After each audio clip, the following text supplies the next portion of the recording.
Okay, so hopefully you enjoyed that commercial, and probably you've seen it before, or at least one very similar to it.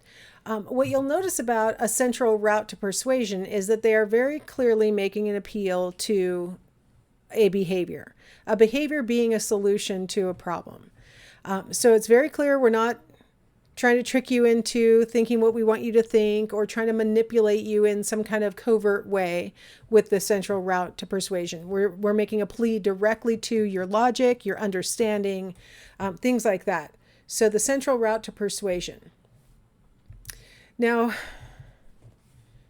the central route to persuasion works really well when you have interested listeners, which maybe if somebody's shopping for insurance, they might be an interested listener to the advertisement that you just watched. If you have a person who's willing to focus on the arguments, right? So as the case is being made for why Allstate Insurance does a better job of protecting you, if you're willing to focus on those arguments, then this route will be pretty effective. When the central route to persuasion is used, people who are viewing it or hearing it tend to respond with more favorable thoughts than when the peripheral route is used.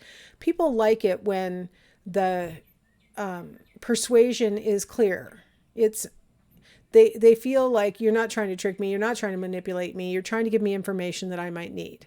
And so they tend to respond with more favorable thoughts. Also, attitudes and beliefs that are shaped through the central route to persuasion tend to be more durable than ones that are shaped through the peripheral route. And as a result, those attitudes and attitudes and beliefs are more likely to affect behavior. So that's another benefit of using the central route.